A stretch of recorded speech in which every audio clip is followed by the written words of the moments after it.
Assalamualaikum warahmatullahi wabarakatuh. Selamat datang di Sesnot, rekan-rekan yang baik, rekan-rekan Sesnot yang semoga sehat selalu. Pada pagi ini, saya mencoba untuk membuat catatan tentang gempa yang terjadi di wilayah Indonesia dan juga secara global, yang terjadi dalam 24 jam terakhir. Kalau kita lihat di Indonesia, ini berdasarkan data dari USGS, ada 2 event gempa yang terjadi dalam 24 jam terakhir. Yang pertama adalah gempa yang terjadi di Tobelo, di dekat dengan Halmahera. Yang ini gempa yang pertama terjadi 4,3, kedalamannya 231,2 km. Relatif dalam gempanya. Dan ini kemungkinan disebabkan oleh adanya aktivitas tektonik di lempeng laut Filipina. Kita tahu bahwa di bagian sini ini merupakan lempeng laut Filipina. Ini trendsnya, dan ini yang mengganggu aktivitas tektonik di sana. Dan implikasi adalah salah satunya gempa yang terjadi pada tanggal 17 kemarin. Pukul 12:49. Kemudian gempa yang kedua, ini dekat dengan Pulau Sula. Dan kelihatannya ini bagian dari kemelusan dari profil ini kelihatannya ya. Ada 2 kemungkinan. Kemudian ada juga dari sini yang menurut sampai ke Pulau Sula dari arah Sorong. Dan kemungkinan gempa ini terpicu oleh adanya aktivitas tektonik di wilayah sini, yang terpicu oleh, di sini ada sesar Sorong sampai ke sini ya. Ada struktur tektonik di sana dan gempanya 4,6. Kalau kita lihat di sini 4,6 kemungkinan dirasakan oleh masyarakat yang bermukim di sekitar pulau ini, Pulau Sula kalau di sini disebutkan dari USGS. Kemudian kalau kita coba lihat secara Indonesia ya, dari webnya INATWS, dan ini yang tadi saya sebutkan yang terjadi di Pulau Seram 4,8, kalau di sini disebutkan dekat dengan Pulau Seram. Kemudian di Laut Banda ada 4,1, kedalamannya 242, relatif dalam. Kalau ini di Talaut, ini di Hokkaido, ini di Southern Molucasi di bagian selatan dari Laut Maluku, dan ini di Halmahera 4,1, dan tidak ada gempa yang signifikan kalau kita perhatikan. Namun ada beberapa gempa, misalkan ini di Hokkaido 4,9, di Kuril Island 5,0, kemudian di Ryukyu Island di Jepang 5,2. Kita coba lihat tentang gempa yang terjadi secara global berdasarkan informasi dari USGS. Nah, ini gempa yang terjadi secara global. Ini gempa yang tadi kita lihat di wilayah Indonesia. Kemudian ini gempa yang terjadi di wilayah Jepang.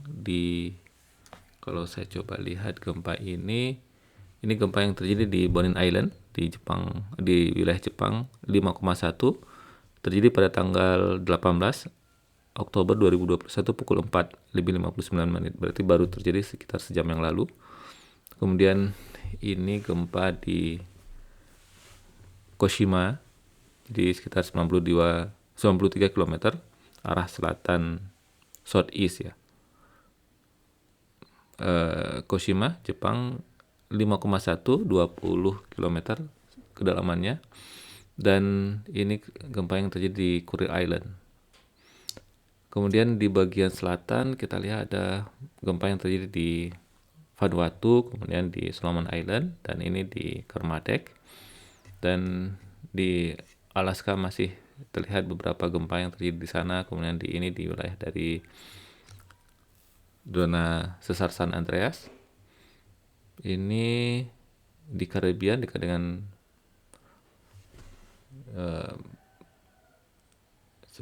ini dekat dengan Laut Karibia.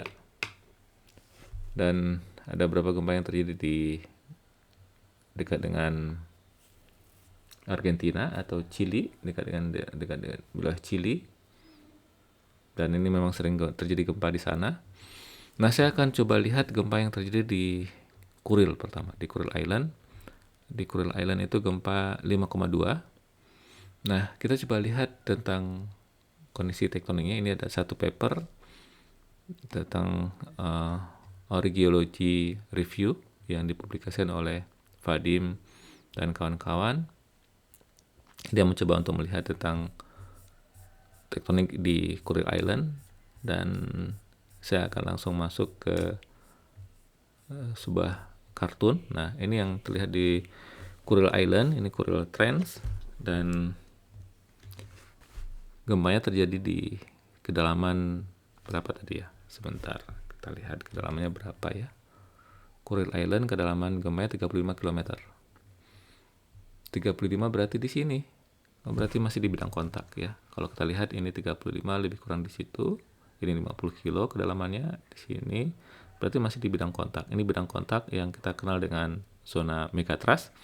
Dan gempa 5,2 itu terjadi di sekitar sini dan masih di bidang kontak di zona Kuril Island atau di di Kuril zona subduksi Kuril Island atau Kuril Trends. Dan kalau kita perhatikan di sini memang implikasi dari profil subduksi ini memberikan facial melting yang menghasilkan wilayah-wilayah gunung api atau kawasan gunung api akibat subduksi. Kemudian kita coba lihat gempa yang terjadi di Jepang. Gempa terjadi di Jepang itu ada 2 gempa, dan kelihatan ini bagian dari lempeng laut Filipina yang terjadi subduksi mengakibatkan gempa pada hari ini. Dan ini adalah sebuah profil yang memperlihatkan zona subduksi atau tatanan tektonik di Jepang. Ini bagian dari lempeng Jepang, kemudian ini Q-Bonin Trends, dan ini Bonin Arc, dan posisi gempa ada di sini ya. Kalau kita lihat ini Nangkai Trends, dan 2 gempa yang pertama di sini, ini di Nangkai Trends, kemudian satu lagi di Bonin Arc. Nah, kalau kita perhatikan dari tektonik Jepang memang sangat rumit ya. Ini ada satu subduksi, kemudian di bagian lain ada subduksi yang lain. Ini di Laut Pasifik, kemudian ini di lempeng Laut Filipina. Jadi ada beberapa gempa kalau kita perhatikan sini, ada ini Sanriku 8,4, kemudian ini yang terkenal pada tahun 2011 yang lalu terjadi di Sendai, momen magnitudenya 9,0. Nah, ini yang memberikan sebuah pemahaman kepada kita tentang kondisi tektonik di wilayah Jepang yang rumit dan aktif tentunya, dan beberapa gempa besar pernah terjadi di sana. Secara tatanan tektonik ya mungkin hampir sama dengan Indonesia ya. Jadi ada beberapa zona subduksi. Namun kalau kita perhatikan di wilayah timur Indonesia lebih rumit lagi tatanan tektoniknya, karena ada beberapa microplate yang juga menghasilkan gempa-gempa besar di wilayah timur Indonesia. Oke, saya pikir itu sedikit catatan saya tentang gempa yang terjadi pada tanggal 17 Oktober 2021. Semoga bermanfaat. Assalamualaikum warahmatullahi wabarakatuh.